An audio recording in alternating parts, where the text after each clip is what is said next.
Yo, what's going on, buddy? This is Dylan Talk Sports. My name is Dylan. In this video, what we're going to be doing is we're going to be reacting to the College Football National Championship. We're going to be reacting to the game between Washington and Michigan. Final score was 34-13. It pains me as a Buckeyes fan to say that, but the Michigan Wolverines won the national title. What I will be doing in this video is I'm going to be kind of going through, just talking about the game in general, giving my honest reaction as to kind of what I thought of the game. I thought it was a good game. I thought it was a back and forth for most of the game, and then the fourth quarter, the Michigan just completely steamrolled Washington. Washington had so many opportunities to possibly go ahead in this game, but they just kept on missing throws, dropping balls. There was miscues from Penix to his receivers all game long. Overall, it was kind of an entertaining game until the fourth quarter when we pretty much knew, okay, Michigan's got this one in the bag. Like, there was about 5 minutes to go in the fourth quarter, and I turned the TV off. So like I said, I'm going to kind of go through, break down the game, talk about some things, talk about some of the players, and by the end of the video, I'm going to kind of give my opinion on Washington, where they go from now, and where Michigan goes from now, because both teams are going to be losing a lot of their starters. Jim Harbaugh from Michigan is the coach going to be leaving. Is the starters from offense, J.J. McCarthy, Blake Corum, Donovan Edwards. A lot of their key players, could they be leaving? Michael Penix Jr. from Washington, he's a senior. He's got to go. How are they going to bounce back? So without further ado, I'm going to stop rambling. If you're going to enjoy today's video, make sure you go and drop a like. Be very much appreciated if you do so. And without further ado, let's get into it.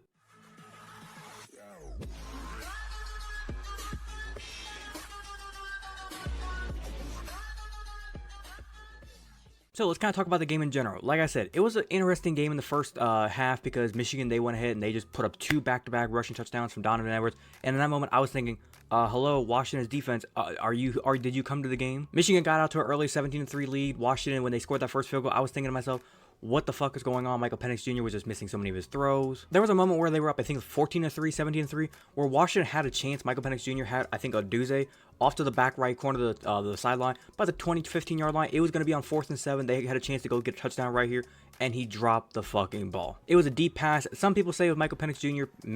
overthrew him. Some people say the receiver just dropped the ball.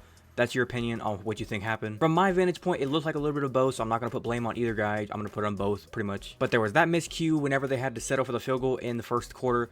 They had it on 3rd and 7, and Michael Penix Jr. had a receiver kind of coming back open, and he just slung it right over top of his head. The offensive line for the Washington Huskies did not play good. And the scary part about it is they won the Jim Thorpe Award, whatever, for the best offensive line in the nation. Correct me if I'm wrong in the comments on what the award name is, if I'm getting it wrong. But they won the award basically for the best offensive line in the entire nation. Michigan's won it the past 2 years. Washington won it this year.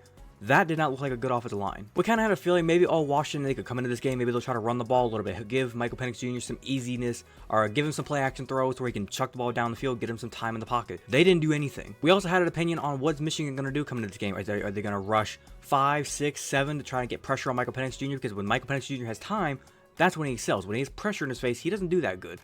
What we saw in this game, Michigan was just rushing 4, and they were getting pressure with that. The right tackle nonstop was holding. The left tackle was getting beat nonstop. And the big boy on the front of Michigan, I think 78 was his number. Correct, like I said, correct me from the comments. But he was just beating the guards nonstop the whole game. There was at one point where I think it was 71-61 for the Washington offensive line.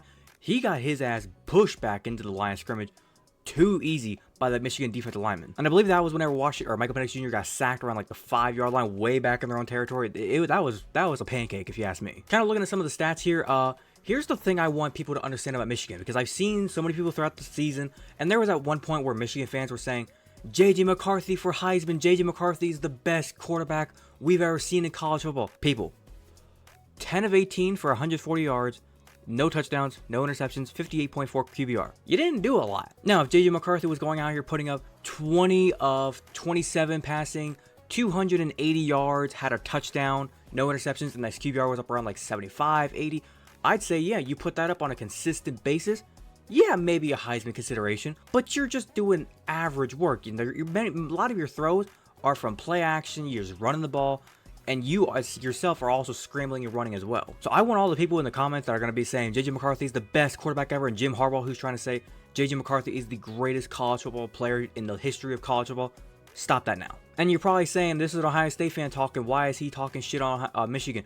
I'm taking my bias out of it. If I was a Michigan fan right now, and I had my quarterback playing like this, don't get me wrong, he's doing what he needs to do just to win the game. There's nothing wrong with that.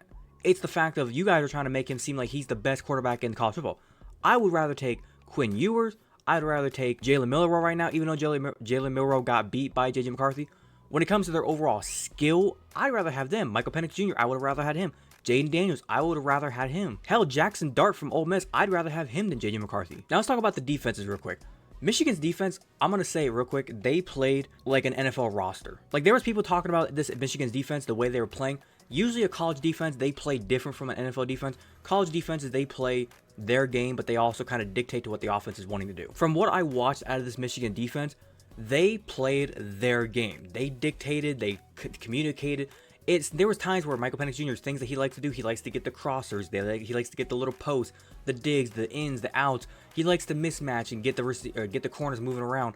With these corners and these safeties, they held their ground, they stayed put, and they were communicating and they were passing off. Because there was at one point in the first quarter where he had a receiver coming open. It was the throw where he overthrew in the end zone, had to take a field goal. They had the throw, the crosser, but he wanted the safety to go over. That's where his eyes went. He wanted the safety to move over. That safety didn't do what Michael Penix Jr. wanted him to do. He stayed put. Michael Penix Jr. saw the safety still there and said, oh shit, the front four got to him. He had to bail out and he overthrew his man. I know a lot of people, when they look at defense, they like to look at stats and they're going to say, well, you only got 1 sack. The 2 interceptions is good. The 1 interception in the beginning of the second half, that one was just a very bad, I think he got hit as well. So people are going to say, man, he threw 2 picks. That one was more or less his arm got hit and the ball just popped up in the air, got intercepted. Shouldn't have been an interception. He almost dropped the ball. And then the last interception at the end of the game was him just trying to force a ball. You're down 2 scores. You got to pull something out of your ass. But like I said, Michigan's defense, 10 out of 10 on this game. And when it comes to Washington's defense, people are saying, man, Washington's defense is not good. They just did not show up in this game. Here's the thing, people. They did not look good in the first quarter. Yes, because Michigan was just bitching them. That Michigan offensive line was making Washington's defensive line their bitch in that game. But once we got into the second quarter, the second half, the defense started to pick up its pace. They were getting stops. Washington then went down and got their touchdown. They got back to 10-17. Coming out in the second half, we were thinking, okay, we got a chance. We can make something happen. We got the turnover, and I'm thinking to myself, whoop, there it is. Michigan's going to score a touchdown. They're going to blow this thing out of the water. Not exactly. The Washington defense, they held their ground. They only allowed a field goal. Washington went back down, got themselves a field goal, and we had our expectations for, oh, this could be a really good finish. But like I said, once they got that field goal, it just seemed like Michael Penix Jr. was overthrowing guys. The run game was not able to really kick into a second gear. And by the fourth quarter, we were having turnovers from Washington. They just couldn't get anything rolling, like I said. And by then, it's like you got that rushing touchdown for Blake Corum. Washington tries to go back down there and get another score, or tries to get a score to kind of get this game back into a possession lead or a 1-possession lead. And then from there, it was the pick six, ran it back, they scored another touchdown, and they just got ugly. So last 2 things I want to talk about. First up, congratulations to Michigan. Like I said, congratulations to Michigan. Congratulations to Washington as well for a great season. They played their hearts out. They did a great job this year. But now the second thing we need to talk about. First up, we'll talk about the losing team, Washington. Like I said, Michael Penix Jr., gone. Maybe some of the receivers might be going to the NFL. With the way they played this year, and with Michael Penix Jr. gone as well, you don't know who your quarterback's going to be next year, and who says you're going to get the same production next year. I get your ass to the NFL now. Washington, they're going to be a very different team next year. That's all I'm going to say. I don't see them going to the playoffs next year. Maybe they compete for the Big Ten title, maybe, but they're going to play Michigan again next season. So it's going to be a rough ride for them. Now, when it comes to Michigan, here's what I'm going to say about them. J.J. McCarthy, 3 years with Michigan of beating Ohio State. He's going to be gone. He might be going to the NFL. I realize he's a junior, not a senior, so he can come back for another season. But the way this all goes is the big question. What's Jim Harbaugh going to do? If Jim Harbaugh decides to leave, go to the NFL, whether it be, the Raiders job, the Chargers job, whichever job he decides to take, what's the rest of the recruits going to do? Because if Harbaugh leaves to go to the NFL, I wouldn't be surprised if J.J. McCarthy decides to leave, go to the NFL, and maybe Harbaugh can take the Chargers job or Raiders job, and maybe he drafts JJ to be his quarterback. I'm just spitballing there. Don't call me crazy, or you can call me crazy if you want. But then Jim Harbaugh would be gone. JJ McCarthy would be gone. Blake Corum, Donovan Edwards, the 2 running backs, they might go to the NFL. The offensive line could be depleted because they all might also go to the NFL. Why not? I mean, the way they're playing right now, who says they can't compete at the NFL level? I think Michigan had 2 or 3 corners and safeties that could possibly go to the NFL right now. The one, I believe Wallace was named, correct me if I'm wrong in the comments, but he's being projected to be a top 5 pick in the draft by the time we get through combine, pro days, and everything else. I don't know about y'all, but that dude's got Pittsburgh Steelers or New England Patriots written all over him. The one thing that could save Michigan is if Jim Harbaugh did decide to leave, they have some good recruits coming in from what Jim Harbaugh has selected over the past 2 or 3 years. Sherrone Moore. He could be the guy. Can Sherrone Moore, as the offensive coordinator, step into that head coaching role like he did a couple times this year and lead the charge, start recruiting, be the main man in Michigan? The big question from Jim Harbaugh, like I said, if he leaves and goes to the NFL, Sherrone Moore, can you take over? If he can't take over and Michigan loses a game earlier on the year, loses 2 games, I realize now with this expanded playoffs, maybe you can afford to lose a game, maybe 2, but it's not going to look good for Michigan. And the very last thing I'll kind of say, kind of with what I said about Michigan, could they rebound after the season? They're already projected to be a top, I think, 5 team in the AP poll rankings in the preseason AP poll. I think they're number 6 right now. And Michigan fans are already upset about that. But like I said, you have to realize coach gone, quarterback gone, both running backs gone, offensive lineman might be gone.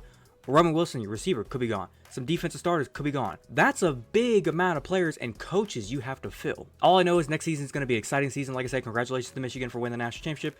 Congratulations to Washington for getting to the national championship. But that's going to do it for the 2023-2024 college football season. Hopefully you guys did go on to enjoy today's video. If you did enjoy today's video, as always, make sure you go and drop a like on today's video. Be very much appreciated if you do so. If you wanted to watch the entirety of today's video, thank you very much, and you want to leave your opinion on kind of how the game went down in the comment section down below, feel free to do so. If you're a Michigan fan, Washington fan, kind of what you thought about the game and how it went in full.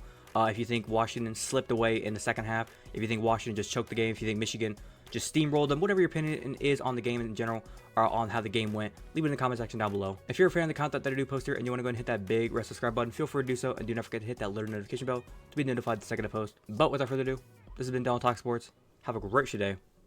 Peace.